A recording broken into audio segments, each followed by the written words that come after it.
थे, आज 25 हैं। IIM 13 थे, 20 हैं। AIIMS 8 से 23 हैं। मेडिकल कॉलेज 641 थे और आज देश में 1341 है। इसका मतलब विकसित भारत को बनाना तो केवल आपको और मुझे भाषण देकर नहीं बनाना चाह रहे, उन्होंने कुछ करके जमीन पर उतारने का प्रयास किया है और उसके कारण से आपको और मुझे लगता होगा मेडिकल डॉक्टर्स की जो पोस्टें थी उस समय 14 में वो 82,533 और आज की तारीख में मेडिकल कॉलेज के बच्चों की संख्या की स्ट्रेंथ है, जो पोस्ट है वो 1,79,279।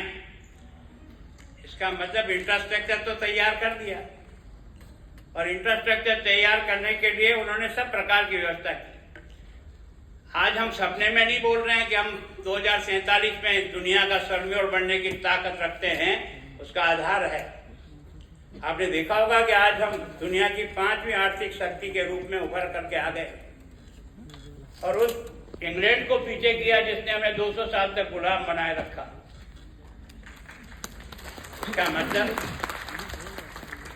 इसका मतलब हमने आर्थिक दृष्टि से प्रगति की है ना। हम आर्थिक दौड़ में पहुंचे तो किसके भरोसे पहुंचे? आप देशवासियों के भरोसे पहुंचे, अकेले प्रधानमंत्री के भरोसे नहीं पहुंचे। सबने कदम से कदम मिलाने का प्रयास किया, उसके कारण से यह प्रगति जो है वो सामने दिखाई दे रही। मुझे बहुत आश्चर्य है ना, दुनिया में सबसे ज्यादा विकास दर अगर किसी की है तो आज की तारीख में हिंदुस्तान की है। GDP की तुलना में भारत का विकास दर 6.2 से लेकर 7.8 तक आ रहा, जो दुनिया के किसी देश ने उसको टच नहीं किया। इसका मतलब कोई धरती का आधार बनाया है।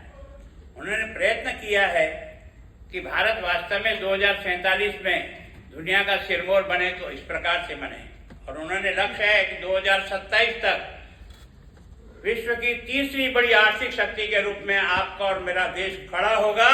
यह आपका और मेरा नहीं, सब लोगों का संकल्प है और आप और हम देखेंगे कि वास्तव में हम खड़े हो गए।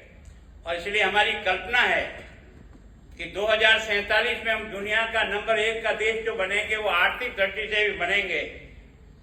और आपने देखा होगा कि 47 तक अमेरिका का जो $30 ट्रिलियन का जो उसका लक्ष्य है, वो लक्ष्य हमें पार करना है, उसे भेदना है। कैसे होगा? ये अपने इन सारे रिसोर्सों को ठीक तरह से करना है और इसके लिए ये जो नई शिक्षा नीति के पीछे जो भावना है वो ऐसे ही नहीं बनी है।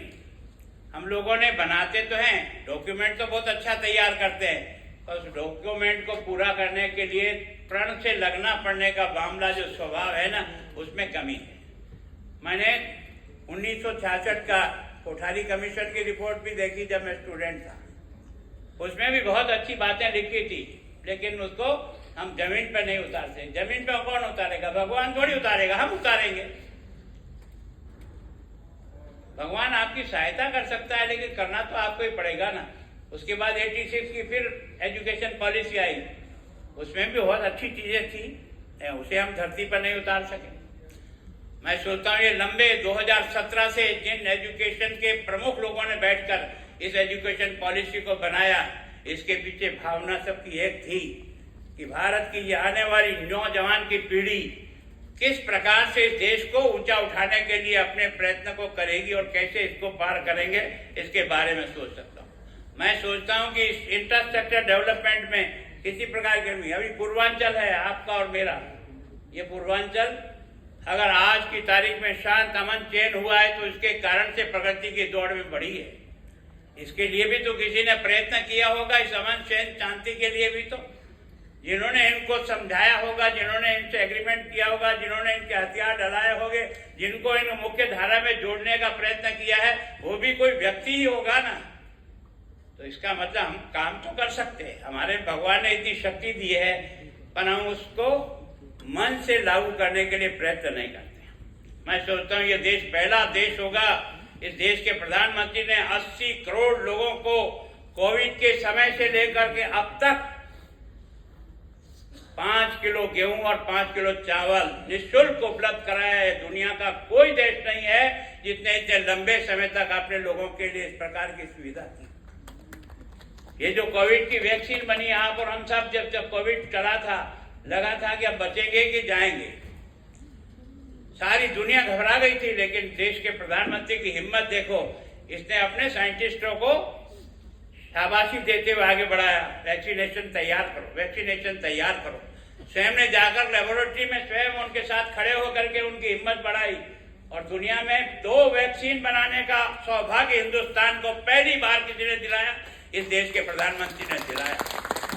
और इसके कारण से 220 करोड़ लोगों को मुफ्त वैक्सीनेशन अगर कहीं हो सकता है तो हिंदुस्तान में हो सकता है। काम करने की जज्बा है और देश के प्रधानमंत्री ने आपको और मुझे उपदेश दिया तो केवल भाषण